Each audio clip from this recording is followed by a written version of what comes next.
de Jesus Cristo, segundo escreveu Mateus. Nós iremos ler no capítulo de número 13, a partir do verso 18. Enquanto você procura aí, Mateus 13, 18, o capítulo começa com Jesus contando uma parábola, que tem como título a parábola do semeador. Um semeador que saiu a semear a semente, e ele encontra 4 tipos de solo. Depois, em particular, Jesus, reunido com os discípulos, vai explicar o sentido e o significado da parábola. E o que é interessante, meus queridos?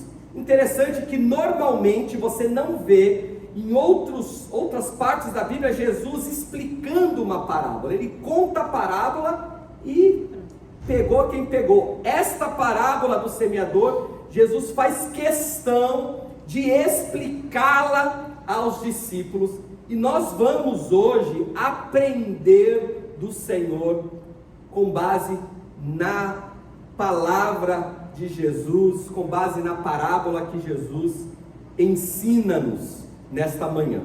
Mateus 13, 18 diz assim: portanto, ouçam o que significa a parábola do semeador. Quando alguém ouve a mensagem do reino e não entende, o maligno, quem? O maligno vem e lhe arranca o que foi semeado em seu coração. Este é o que foi semeado à beira do caminho. Quanto ao que foi semeado em terreno pedregoso, este é aquele que ouve a palavra e logo a recebe com alegria. Todavia, visto que não tem raiz em si mesmo, permanece pouco tempo. Quando surge alguma tribulação ou perseguição por causa da palavra, logo a abandona. Quanto ao que foi semeado entre os espinhos, este é aquele que ouve a palavra, mas a preocupação desta vida e o engano das riquezas a sufocam, tornando-a infrutífera. Finalmente, o que foi semeado em terra boa, este é aquele que ouve a palavra e a entende, e dá uma colheita de 100, 60 e 30 por 1. Amém? Esta é a minha tradução, ali está um pouquinho diferente. Vamos ler esse versículo que está na tela, todos juntos? Vou ler com vocês aqui, 1, 2, 3. Quanto a semente que caiu em terra boa, é que ouve a palavra e a entende. Este produz uma colheita de 100, 60 e 30 vezes mais. Aleluia. Na minha tradução, 30 por 1. Louvado é o nome do Senhor. Amados, esse versículo de número 23 nos traz uma realidade. A realidade do resultado que produz uma semente que cai em terra boa. O resultado da semente que foi enviada, da semente que foi semeada. A parábola de Jesus e essa explicação que ele dá não deixa para nós dúvidas quanto a este resultado esperado. Qual que é o resultado? O resultado é de frutificação. O resultado é de colheita. E é qualquer colheita? Jesus vai dizer, haverá colheita de 100 por 1, de 60 por 1 e de 30 por 1. Então eu creio que quando esta semente é semeada em terra boa, o resultado natural é frutificação. E frutificação pressupõe o quê? Colheita. Quando nós frutificamos, quando há uma frutificação, pressupõe uma colheita abundante. Percebam que a economia da época era uma economia voltada à agricultura. Então, um agricultor que planta a semente, o que ele espera? Ele espera a colheita. E quando eu olho para as Escrituras Sagradas, amados, eu entendo que Deus deseja trabalhar em nós por completo, trazendo crescimento, maturidade e abundância em todas as áreas da vida.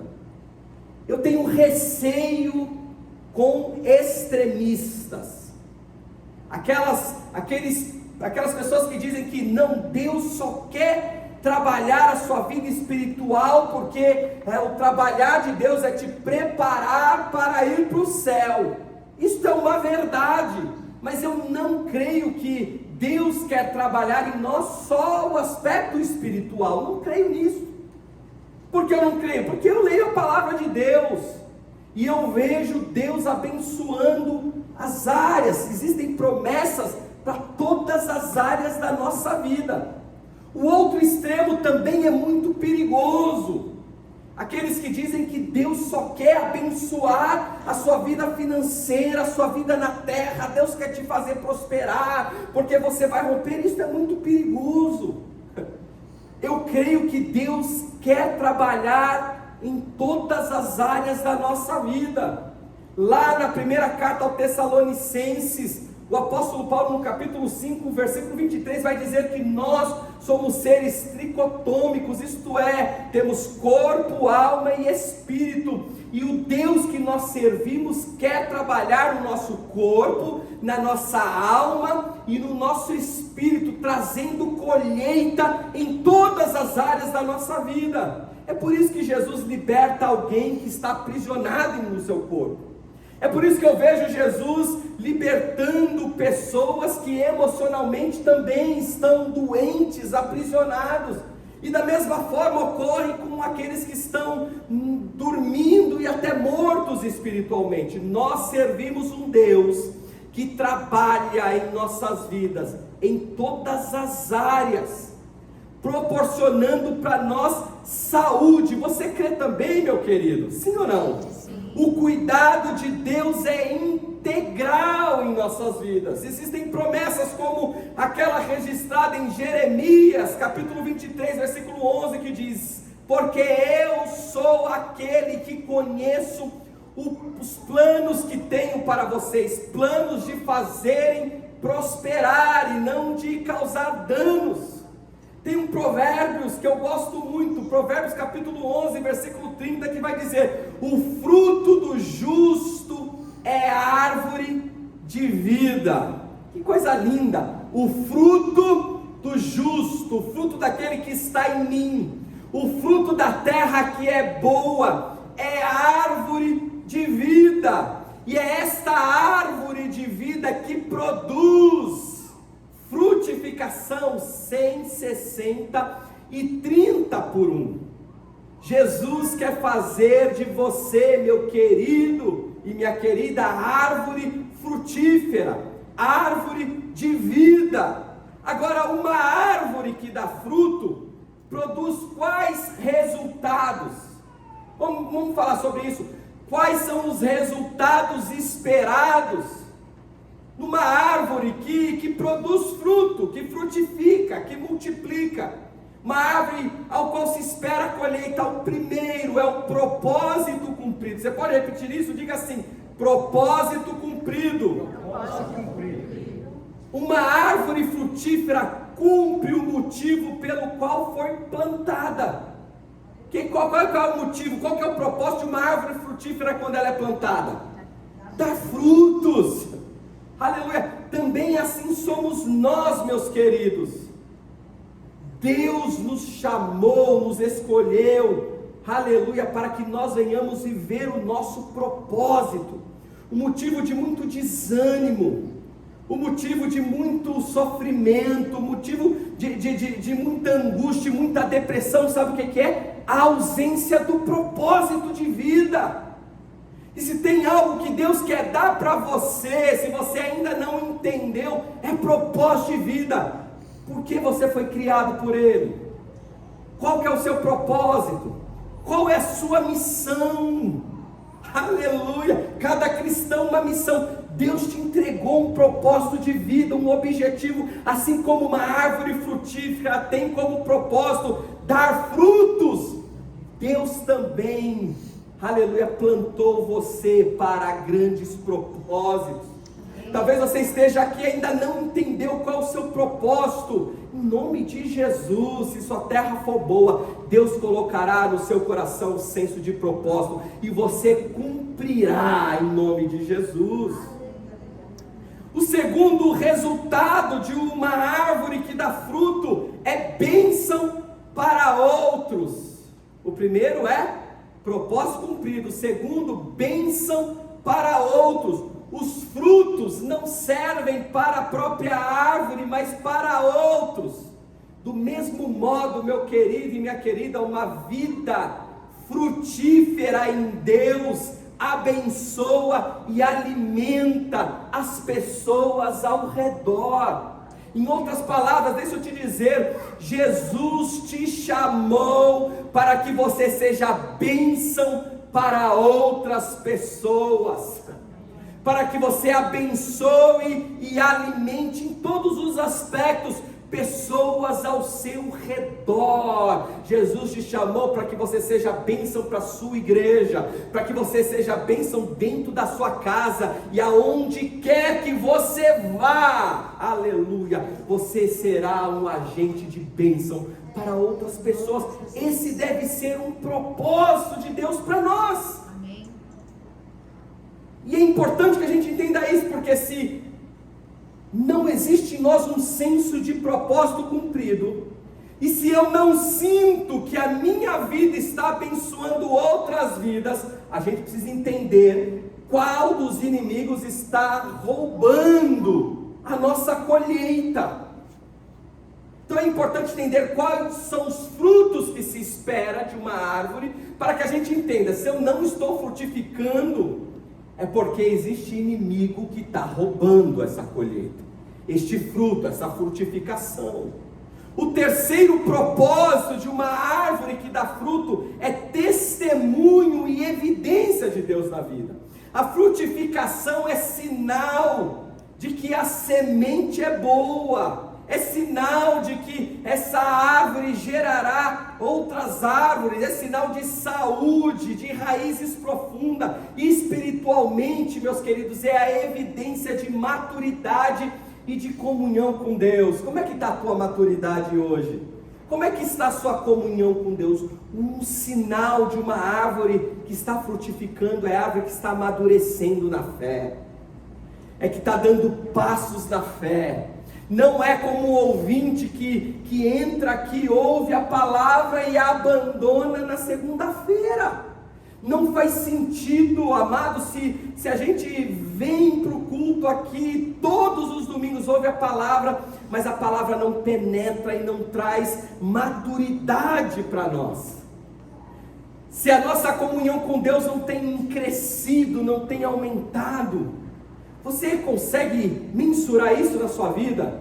Será que essa semana que passou você teve mais tempo com Deus do que a semana anterior? Isso é maturidade, isso é comunhão com Deus, é o passo a passo. O que nós não podemos é ficar estagnado.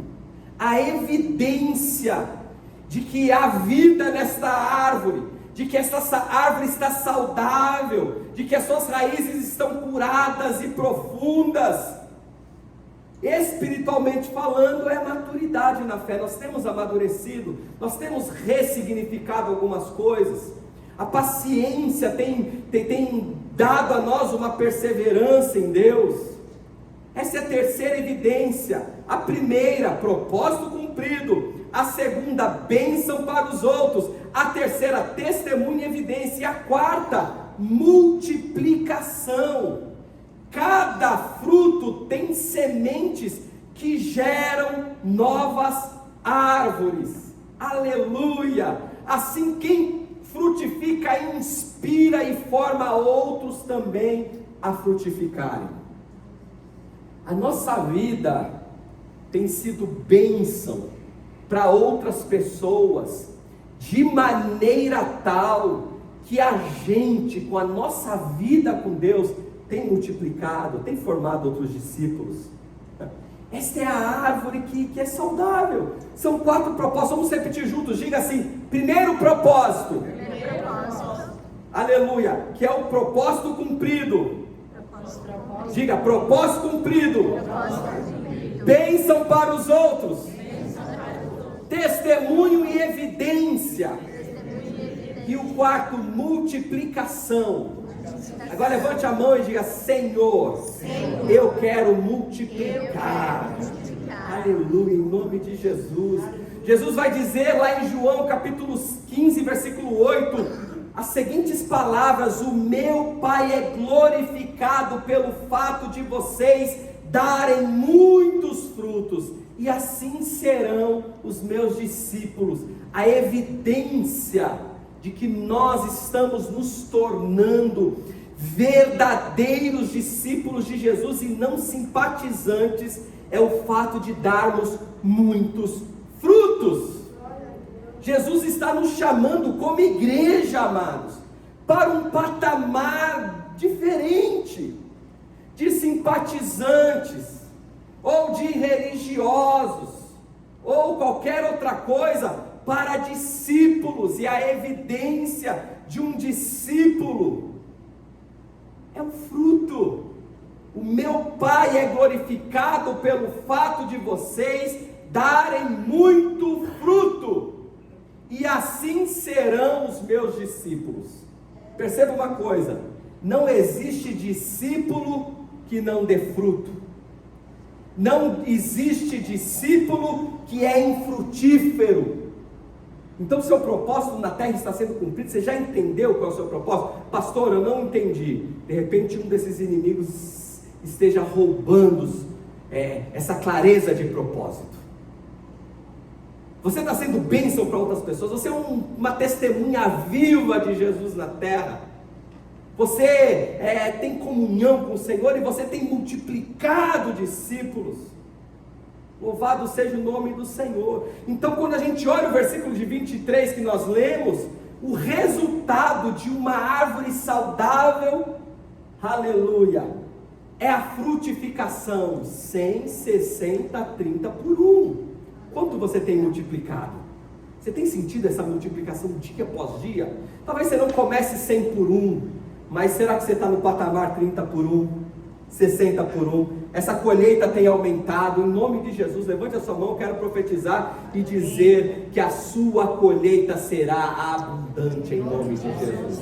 Jesus te trouxe aqui para te dizer que a sua colheita será abundante, e os inimigos baterão em retirada, aleluia, e o fruto será produzido para a glória de Deus, em nome de Jesus. Segunda coisa que nós vemos aqui na palavra e na parábola que Jesus contou é a força da semente. Jesus vai dizer que a semente é a palavra de Deus. Lucas, no capítulo 8, conta exatamente essa parábola. E no versículo 11, Lucas deixa claro: a semente é a palavra de Deus. E essa semente parece pequena. Fazendo uma analogia, pega uma semente, qual é uma semente aí comum? Semente de laranja. A maior semente que eu conheço é de abacate. Alguém conhece uma semente maior que a de abacate? E peguei vocês, né? Eu acho que a semente de abacate deve ser a maior semente, pelo menos, que eu conheço. Se tiver algum biólogo aí, depois ensina a gente. Mas a semente é pequena, mas carrega em si o potencial de uma floresta, amados. Olha que poderoso é isso. Uma única semente carrega dentro dela um potencial de uma floresta. Aquela semente produzirá uma árvore. Essa árvore produzirá frutos. Esses frutos produzirão sementes que cairão na terra e que produzirão outras árvores, outros frutos e outras sementes. E no decorrer de séculos, uma única semente pode se transformar numa grande floresta. Assim também é a palavra de Deus. Ela é até simples em aparência, mas poderosa em sua essência. Ei, deixa eu te falar uma coisa, a palavra de Deus tem poder de transformar as nossas vidas em todas as áreas. Não ignore o poder da palavra de Deus, porque a palavra de Deus é a revelação do próprio Cristo. Pastor, eu preciso prosperar nas minhas finanças. Recorre à semente que você vai prosperar em tuas finanças. Pastor, eu preciso de saúde para o meu casamento. A palavra de Deus tem instruções para o teu casamento. Pastor, eu preciso crescer como pessoa. Vá para a palavra de Deus. Eu sou carente de sabedoria. A palavra de Deus vai te dar. Pastor, a relação com os meus filhos está difícil. Recorre para a palavra de Deus, porque essa semente é poderosa. Aleluia. A palavra de Deus tem resposta para tudo. Para tudo. E eu fico, amados, às vezes inconformado na minha casa, quando eu penso em cristãos que não têm prazer na palavra. A Bíblia vai dizer que é aquele que é árvore plantada junto a ribeiros de água, que dá o seu fruto na estação própria. Estou recitando o Salmo 1. É aquele que medita na palavra de dia e de noite. Aleluia. Perceba que a semente é poderosa. Hebreus capítulo 4, versículo 12. A Bíblia vai nos dizer, a palavra vai nos dizer que a palavra do Senhor é viva e eficaz, mais afiada que espada de 2 fios. Ela penetra ao ponto de dividir alma e espírito, juntas e medulas. Aleluia. E julga os pensamentos e as intenções do coração. Esta é a palavra do nosso Deus. Isaías 55, versículo 11 diz que a palavra de Deus não volta para ele vazia. Não volta para ele vazia. Antes gera resultado de acordo com pela qual ela foi enviada. Essa é a palavra de Deus. Aplica a palavra na sua vida em nome de Jesus. Amém. Agora, qual que é o problema aqui apontado por Jesus na parábola que ele conta? Se o resultado é frutificação, se a semente é poderosa, por que não é todo mundo que frutifica? Porque o problema, amados, não está na semente. O problema está no solo. O solo é que está o problema. Cada tipo de solo representa a condição do coração e revela inimigos espirituais que tentam impedir a colheita. Na parábola de Jesus ele diz que a semente foi semeada à beira do caminho, terra dura, solo duro, e veio as aves e levaram as sementes.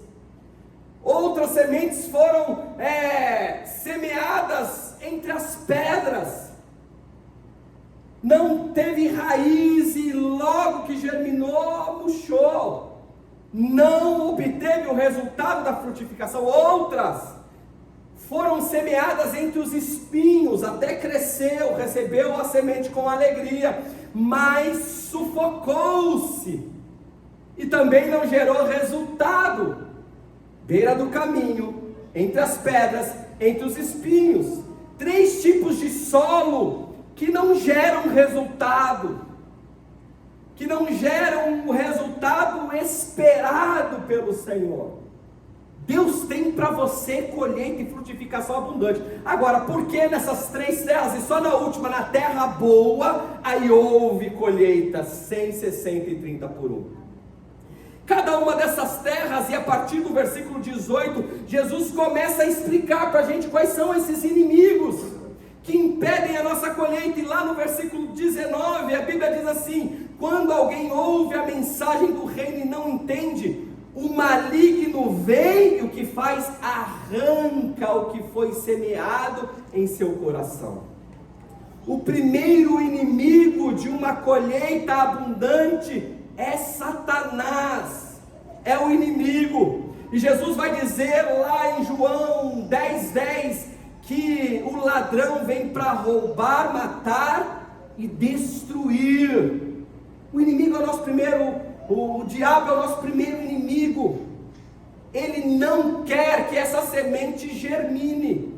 A semente está sendo lançada hoje, e tenha certeza, meu querido e minha querida, que quando você sair por aquelas portas, ele vai se manifestar, tentando roubar a semente que foi plantada na sua terra.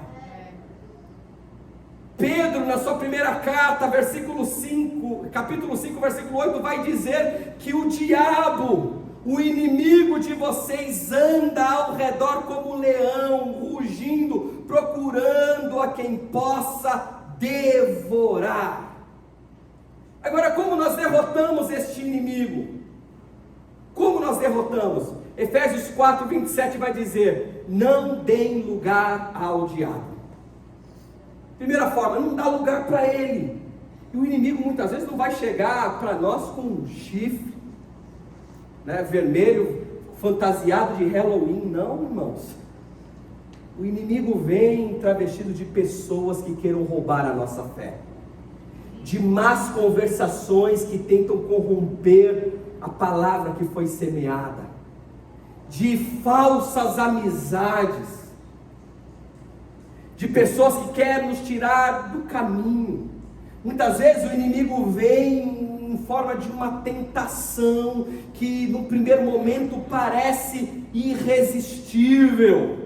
É assim que ele vem, mas a Bíblia vai nos dizer, olha o segredo para derrotar o primeiro inimigo, que é o diabo. Tiago 4, versículo 7 diz: sujeitem-se a Deus, resistam ao diabo, e ele fugirá de vós. Aleluia. Primeiro passo é se submeter à vontade de Deus, é entender: Deus me chamou, Deus me escolheu, Deus plantou uma semente dentro de mim, e eu me submeto a esta vontade do Eterno. Você precisa dizer, para derrotar o inimigo: não mais vivo eu, Cristo vive em mim. Qual que é o segundo passo? Resista ao diabo. O fato de você estar escondido em Deus não significa que ele não virá até você, não significa que as tentações acabarão, não significa que ele não enviará alguém para lançar uma flecha inflamada ao teu coração, para te desestabilizar. Aleluia. Mas se a gente resistir, e quando ele vier, a gente dizer: ele está repreendido em nome de Jesus, volta para o lugar onde você veio. A Bíblia vai dizer: resistam ao diabo, ele fugirá de vós. Aleluia. Pastor, como eu faço então para conseguir resistir?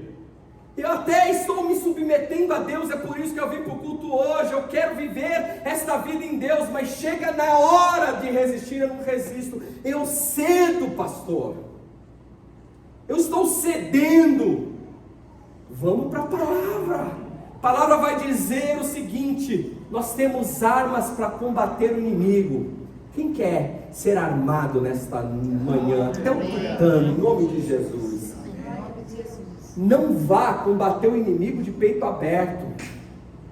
Antes, revista-se da armadura de Deus, que se encontra lá em Efésios, a partir do verso 11 até o 17. Revistam-se, é o conselho de Deus para nós, de toda a armadura de Deus. Quais são as armas espirituais que nós derrotamos o inimigo? Verdade.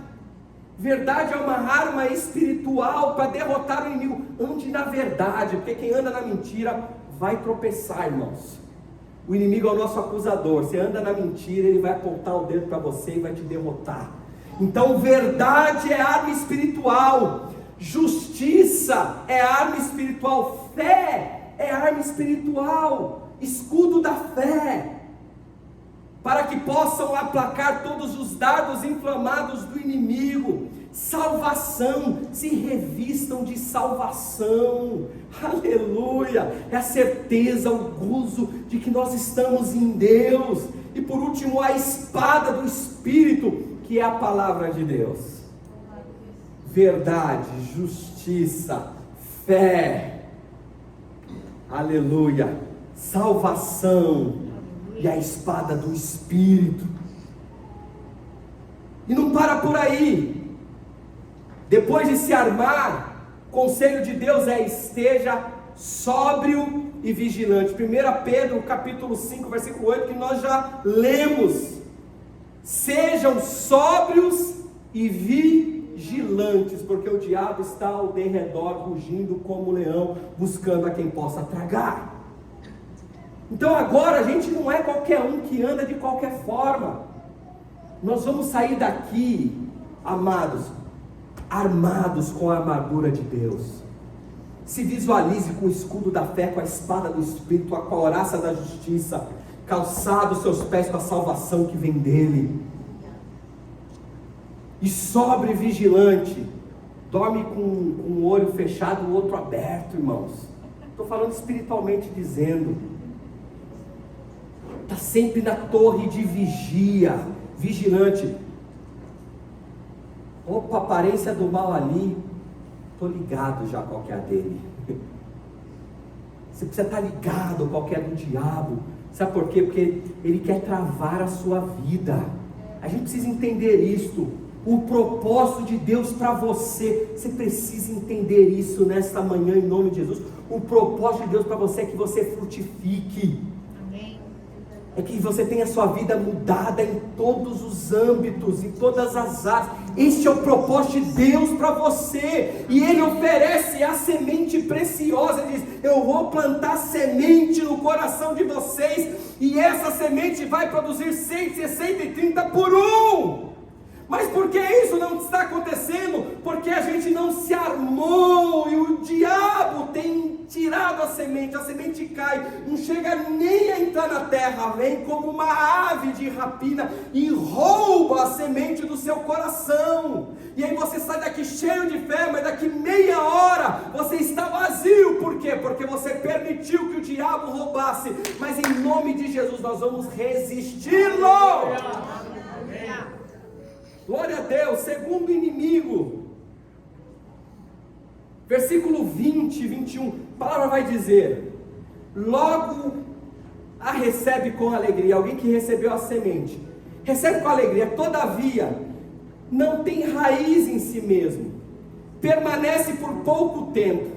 Quando surge alguma tribulação ou provação, perseguição por causa da palavra, logo a abandona. O segundo inimigo, amados, é a provação, é a tribulação. Falamos isso na semana passada, não vou me alongar nesse tópico. Semana passada está no YouTube, se você quiser ouvir, ouça. Falamos bastante sobre provação e tribulação. A prova testa a profundidade das raízes. Muitos ouvem a palavra, começam empolgados, mas desistem no calor da tribulação. A fé não amadurece, vai embora. Tiago vai dizer lá em capítulo 1, versículo 2 até 4: irmãos, considerem motivo de grande alegria o fato de passarem por diversas tribulações ou provações, pois a prova da sua fé produz perseverança. Romanos também corrobora com este pensamento. Romanos 5, 3 a 5, a tribulação produz perseverança, e a perseverança um caráter aprovado. Nós não deveríamos considerar a tribulação, a perseguição, a provação como um inimigo, mas como um auxiliador para que a nossa fé venha a ser forjada em Deus. Assim como o ouro é refinado no fogo, a nossa fé é refinada quando vem a provação, quando vem a tribulação. Essa é a prova da nossa fé. Nós só iremos perseverar, amados, se passarmos por tribulação. O nosso caráter só será aprovado diante de Deus quando a tribulação vier. Agora ocorre que Jesus está dizendo que algumas pessoas desanimam da fé e abandonam a fé, porque não criam raízes, no primeiro vento desistem.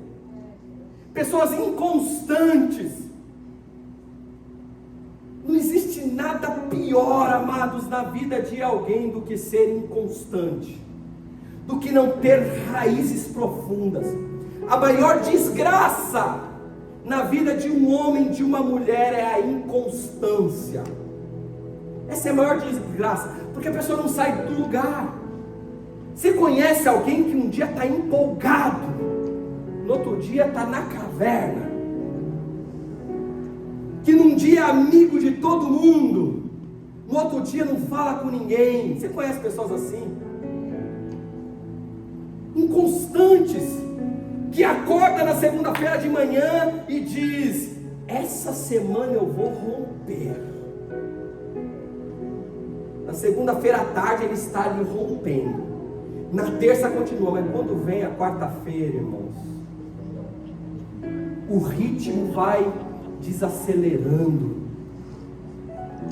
e todo aquele propósito do início da semana, na quinta-feira, já virou fumaça. Pessoas que são inconstantes. A palavra de Deus vai nos recomendar: sejam firmes, constantes e sempre abundantes na obra do Senhor. Sabe por que casamentos acabam? Porque o casal, muitas vezes, ou um dos cônjuges desistiu, foi inconstante no compromisso que fez diante de Deus.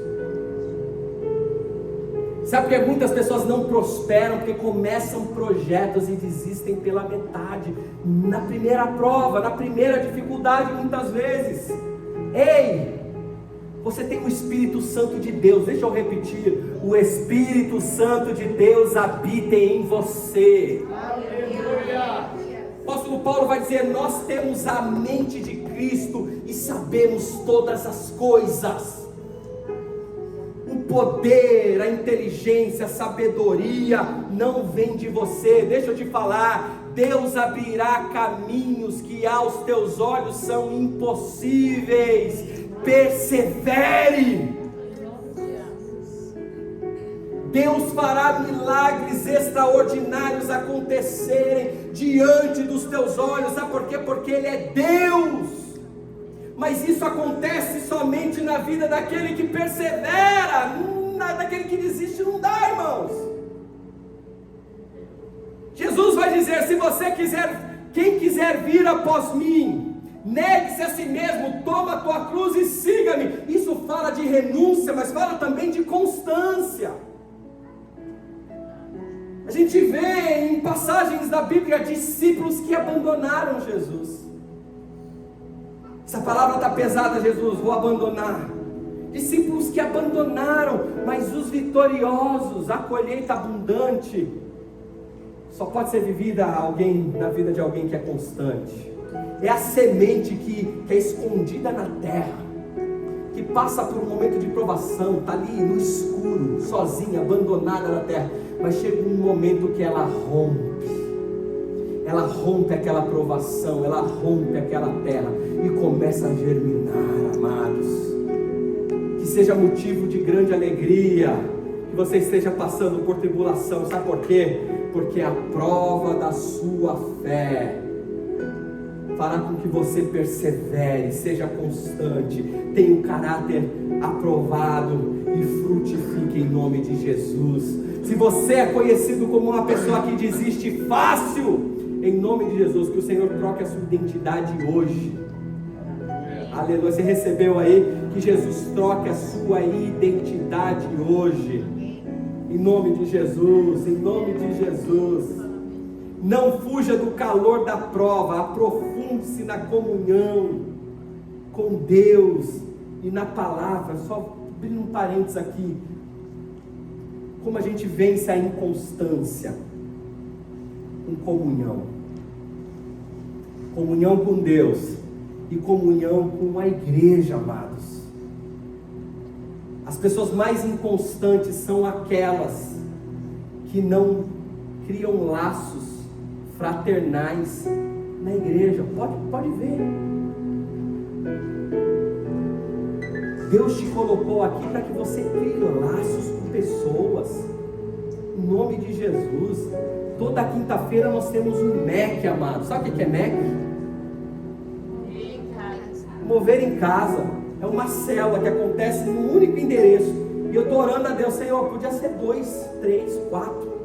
Imagina se nós tivéssemos 4 endereços para receber um MEC, que é uma célula, um pequeno grupo, onde nós nos reunimos. Irmãos, se vocês soubessem o que Deus tem feito nos nossos MECs, meu Deus do céu. Outro dia o Júnior pregou, está aqui, levanta a mão aí, Júnior. Não quero te expor, já te expondo.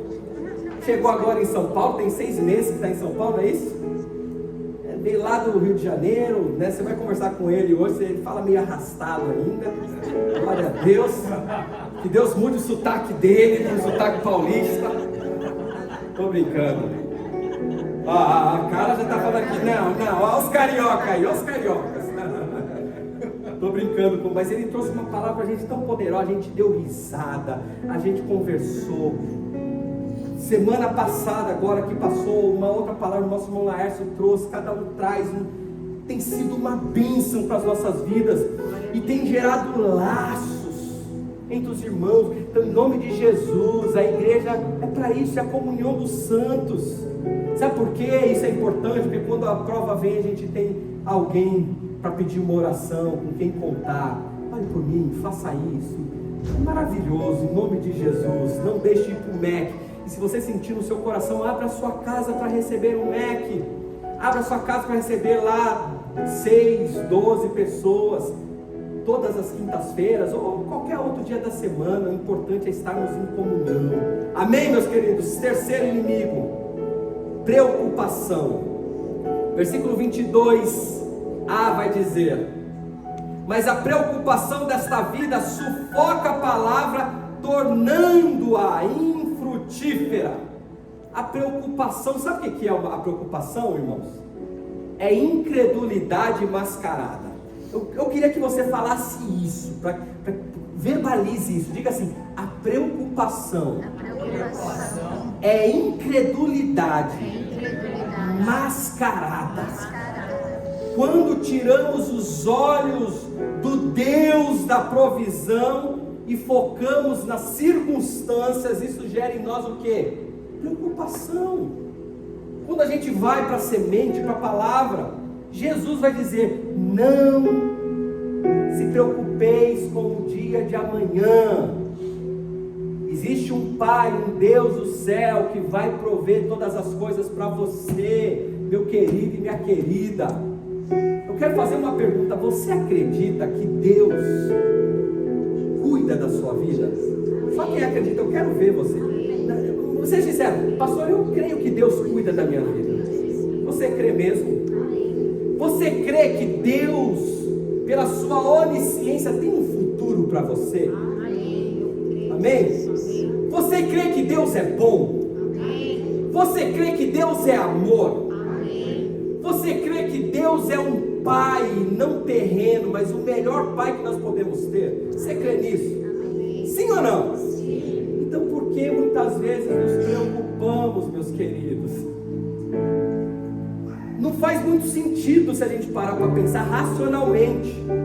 Eu creio que Ele é um Deus todo-poderoso, Criador dos céus e da terra. Eu creio que Ele tem todos os recursos para a minha vida. Eu sei que Ele sabe do meu sofrimento, que Ele ouve a minha oração, que Ele me vê, que Ele tem um plano de paz, de prosperidade para mim. Só que eu continuo me preocupando como será a minha segunda-feira. E a palavra de Deus vem nos dizendo aqui, Filipenses 4, 6, 7 vai dizer: não ande ansiosos por coisa alguma. 1 Pedro 5, 7 vai dizer: lancem sobre Ele a sua ansiedade, porque Ele tem cuidado de vós. Deixa eu te lembrar, um dia Jesus chegou na casa de Marta e Maria. E olha o cenário, Maria, a Bíblia vai dizer: Maria estava preocupada com muitas coisas, enquanto Marta, deixa eu corrigir, Marta estava preocupada com muitas coisas, enquanto Maria ouvia a palavra de Jesus. Aí olha Marta: Senhor, Não te importas que Maria não me ajude aqui? Olha quanta coisa tem para fazer, ela está aí aos teus pés. Você não se importa com isso? Em outras palavras, o que Marta está dizendo: Senhor, diga a Maria para se levantar e vir me ajudar. Olha a resposta de Jesus: Marta, Marta, você está inquieta com muitas coisas, todavia apenas uma é necessária.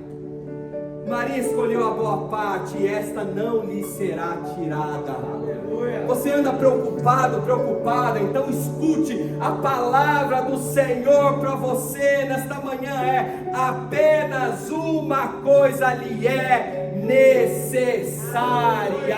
Apenas uma coisa lhe é necessária. Aleluia. Prepare a terra do seu coração, porque a semente, aleluia, será semeada, está sendo semeada nesta manhã do seu coração. Aleluia. Me faz lembrar daquele louvor, não sei qual que é o tom, mas a gente canta aqui: temer porque se eu estou guardado por quem nunca perdeu batalha. Você pode cantar só esse trechinho? Seu nome é Jeová Jiré, irá prover de novo.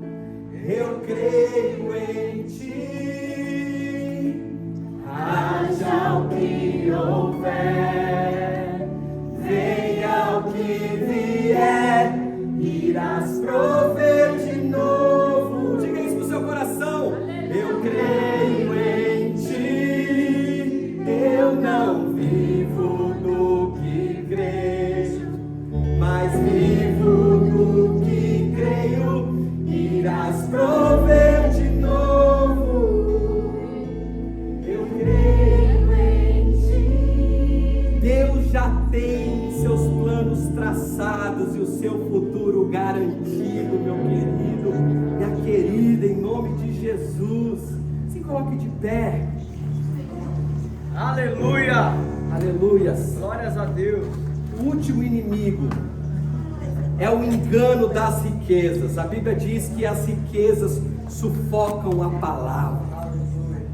O amor ao dinheiro é a raiz de todos os males. A Bíblia vai dizer lá em 1 Timóteo. Quando a gente foca na riqueza e não no Deus da provisão, uma pessoa que foca na riqueza, que o amor está na riqueza, é uma pessoa que está construindo um castelo na areia. Você já viu? Outro dia eu vi um vídeo de uma pessoa construindo, mas não era um castelinho, é um castelo gigante na areia, na praia.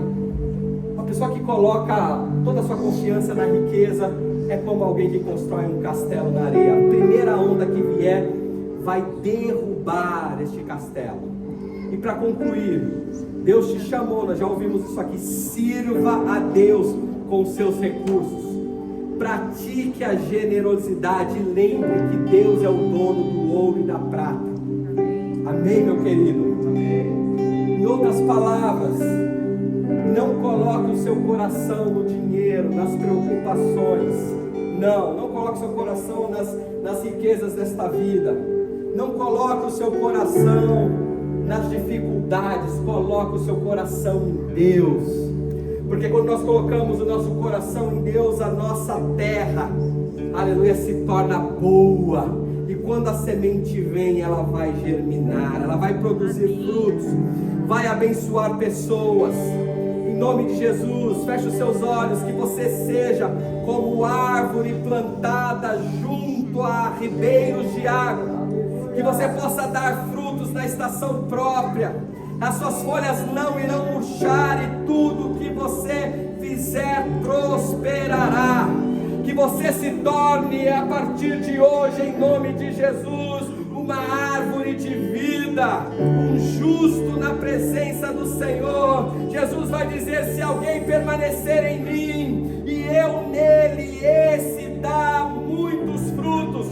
Rompa nesta amanhã com o maligno. Resista às provações, entregue as suas preocupações, governe bem as suas riquezas e nada vai impedir a tua colheita em Deus, nada vai impedir. Eu estou profetizando a colheita que Deus preparou para você. Não vai ser o inimigo 1, 2, o 3 ou o 4, nada vai impedir a sua colheita.